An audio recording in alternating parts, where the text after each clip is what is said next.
8 മണിക്ക് ക്ഷേത്രത്തിലെത്താൻ പ്ലാൻ ചെയ്ത് ഞങ്ങളായിരുന്നു. അവസാനം 10:11 മണിയായപ്പോഴാണ് ക്ഷേത്രത്തിലെത്തിയത്. അവിടെ ചെന്നപ്പോഴാണെങ്കിൽ ഒടുക്കത്തെ ചൂട്. എന്റെ കാലൊക്കെ പൊള്ളി.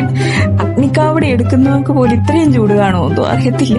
പിന്നെ അഗ്നിക്കാവടി ഇട്ടിട്ടില്ല, എന്നാലും കാലിന്റെ അടിയൊക്കെ പൊള്ളിയൊരു വിധമായ. ക്ഷേത്രത്തിന്റെ അകത്തോട്ട് ആ കേറിയപ്പോഴാണ് ഇച്ചിരി ഒരു ആശ്വാസം കിട്ടിയത്.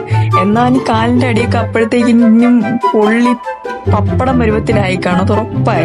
ടെമ്പിളിന്റെ ആംബിയൻസ് ആണെങ്കിൽ ഒരു രക്ഷയില്ല, ഒന്നും പറയാനില്ല. അവിടെ ഇരിക്കുമ്പോ തന്നെ നമുക്കൊരു ഡിവൈനിറ്റി ഫീൽ ചെയ്യും. എന്റെ ഒരു അറിവ് ശരിയാണെങ്കിൽ ലോകത്തിലെ ഏറ്റവും വലിയ ശിവലിംഗങ്ങളിൽ ഒന്നാണ് ഇവിടെ സ്ഥിതി ചെയ്യുന്ന ശിവലിംഗം. ഇപ്പോഴാണെങ്കിൽ ആ ശിവലിംഗത്തിനെ കണക്ട് ചെയ്തിട്ട് ഒരു ഹനുമാന്റെ സ്കൾപ്ചറും പണിത് വെച്ചിട്ടുണ്ട്. നിങ്ങൾക്ക് കഴിയുമെങ്കിൽ ജീവിതത്തിൽ ഒരിക്കലെങ്കിലും ഇവിടെ വരണം. നമ്മൾ ഡേറ്റ് കഴിഞ്ഞിരിക്കുന്നു. അതിന്റെ അകത്ത് ഫോൺ അലൗഡ് ആയിരുന്നില്ല, സോ നമുക്ക് അധികം വീഡിയോ ഒന്നും എടുക്കാൻ പറ്റിയില്ല. നല്ല ചൂടും കാലൊക്കെ നല്ല ചൂടുണ്ട്. പിന്നെ ഞങ്ങളൊരു തണ്ണിമത്തങ്ങ ജ്യൂസൊക്കെ കുടിച്ച് വീട്ടിൽ പോയി. അപ്പൊ ഓക്കെ ബൈ.